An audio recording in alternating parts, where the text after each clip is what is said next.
It's one of the simplest and seemingly innocuous rhymes we teach our children. Jack and Jill went up the hill. But as we ascend the hill of historical scrutiny, this nursery rhyme may not be as innocent as we recall from our childhood. Consider 17th century England, disrupted by political turmoil and approaching civil war. The year is 1625, and Charles I inherited a religious and financial turmoil-ridden kingdom. Charles's reign is defined by a firm opposition to Parliament, unlike his father, James I. Charles I boldly attempted to implement the ship money tax, thus far solely in coastal towns and during wartime nationwide. This unpopular and unconstitutional act outraged both the nobles and the people. The king's financial difficulties were worsened by his costly foreign actions, particularly his military campaigns in France and Spain. Then followed the liquid measure tax, which gave Jack and Jill its rumored roots. The Jack and Gill were typical liquid measures in England, comparable to half a pint and a quarter pint. Charles I tried to squeeze every last penny from a struggling population by taxing these. This act symbolized the king's overreach and growing estrangement from his subjects, in addition to being a financial burden. Jack and Jill could be an allegory of the common people's predicament. Representative of the common Englishman and woman, Jack and Jill climbed the hill to get water, a metaphor for subsistence and fair governance. Their decline may indicate the common people's breakdown under the king's repressive policies. The English Civil War, 1642 to 1651, fueled by these complaints, concludes this story. The struggle between royalists, Charles I's supporters, and parliamentarians changed England's politics forever. The monarchy collapsed like Jack and Jill in the nursery rhyme, ending absolute monarchy in England and executing Charles I in 1649. Thus, in the seemingly innocent Jack and Jill, a king's overreach and a nation's fight combine, illustrating the constant struggle between authority and equitable governance.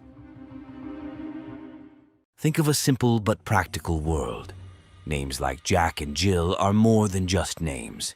They represent the common people. Under such conditions, Jack and Jill becomes a powerful metaphor for the dangers of uncontrolled ambition and impractical goals. The rhyme's setting teaches common sense. Two people climbing a hill to get a pail of water is ludicrous. The impracticality is obvious. Water naturally gathers at lower elevations, where wells are normally located. A hilltop well defies practical engineering and water source knowledge. The rhyme's setting may be intentionally incongruous to show the futility of some undertakings. Jack and Jill's climb up the hill could reflect the mindless pursuit of society's goals without considering their feasibility or personal cost. Thus, their fall is a figurative plunge toward realization and possibly disillusionment. This view of humanity is poignant. It argues that in our quest for wealth, status, or other goals, we sometimes overlook the practicalities and risks. The pursuit of something higher, which is often glorified in stories and culture, may result in failure if it is not done with caution and discernment. Jack and Jill, in this light, gently emphasizes satisfaction and the value of maximizing what one has. It emphasizes that ambition, while a force for advancement and improvement, must be balanced with practicality and awareness of one's surroundings. The nursery rhyme becomes a complex allegorical tale through this perspective, resonating down the decades as a reminder of the balance between aspiration and practical wisdom. It reminds us to ground our objectives in reality and is ageless across cultures and generations. Imagine a time before modern medicine, when medicines were made in homes rather than labs. In this age, Jack and Jill is more than just a story of misery. It reveals our ancestors' therapeutic practices, such as using vinegar-soaked brown paper to treat bruises. Communities relied on generations-old home medicines throughout the 18th and 19th centuries when medical knowledge was still developing. These included putting vinegar-soaked brown paper to bruises and small cuts. This remedy, albeit simple today, was a staple of folk medicine. Antiseptic vinegar was a popular home ingredient and a viable treatment for different diseases. The application of vinegar-soaked paper to a bruise reduces swelling and pain. The acidity of vinegar was supposed to increase blood circulation in the damaged area, expediting recovery. The reference to vinegar and brown paper in Jack and Jill may allude to this treatment. This poem becomes a cultural artifact, documenting a bygone era's health and healing practices. It recalls a time when medical self-sufficiency was a requirement and home cures were part of daily life. This part of the nursery rhyme also shows how our ancestors used nature and household items to treat their health without modern medical facilities. It shows the inventiveness of former generations who recognized medicinal powers in simple substances and passed on their knowledge through nursery rhymes and oral traditions. Looking at Jack and Jill, we find an intriguing convergence of folklore and medicinal history. The rhyme links us to the past, reminding us of human tenacity and flexibility in the face of adversity and the unknown. It encourages us to appreciate medical progress and acknowledge our ancestors' modest, efficient treatments. Travel back in time to a time when night sky wonders inspired human creativity and narrative. In this ancient era, Jack and Jill merges with Scandinavian cosmic myths. The rhyme depicts its characters as ethereal beings, dancing in an endless celestial dance, not as children. In Scandinavian mythology, which explored the cosmos, the moon was often depicted as a strong creature that might affect Earth. Children like Jack and Jill are caught by the moon in these tales. These infants were thought to become silhouettes on the moon's luminous face after being snatched by the lunar deity. As a poetic portrayal of this narrative, Jack and Jill fits. Their climb up the hill symbolizes their passage from Earth to heaven. Instead of falling, Jack and Jill ascend into the night sky and are immortalized.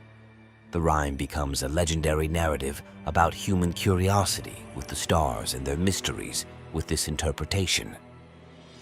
This cosmic reading of Jack and Jill represents a time when the earthly and sacred were confused and the sky inspired and intrigued. The stars and moon were characters in the myths that helped our ancestors understand the world. These narratives attempted to explain the unexplainable, find significance in star patterns, and convey humanity's desire to understand and connect with the universe. The moon myth of Jack and Jill reflects our need to see ourselves in the universe. It reminds us of our longing to discover the unknown and find our place in life. This makes Jack and Jill more than a nursery rhyme. It's a relic of human creativity and wonder, a tribute to our ongoing yearning to reach for the skies and find our stories there. Imagine the late 18th century when the French Revolution erupted. Alongside extreme change and brutal revenge, a terrifying rendition of Jack and Jill sets the poem in the shadow of one of history's most turbulent episodes. The story of two toddlers collecting water becomes a metaphor for King Louis XV's and Queen Marie Antoinette's terrible downfall. This variation of the rhyme uses Jack and Jill to represent the French monarchs in the hill to symbolize the guillotine. Their ascent up the hill symbolizes Louis and Marie's ascension to power, while their tragic fall symbolizes their fast and terrible collapse. This interpretation of the rhyme contrasts a child's lyric with the revolution's cruelty, creating a disturbing image. This view has historical problems. The first known version of Jack and Jill was published in the 18th century, before the French Revolution. This temporal difference raises important concerns regarding oral traditions' mobility and how historical events can become folklore. French Revolution events may have been retroactively put to the poem due to their lasting impact on society. Due to historical circumstances, Jack and Jill's story may have been rewritten over decades. This is prevalent in oral traditions, as stories and rhymes change with the periods and society. The interaction between folklore and history in Jack and Jill offers a deeper look at narrative construction and reconstruction.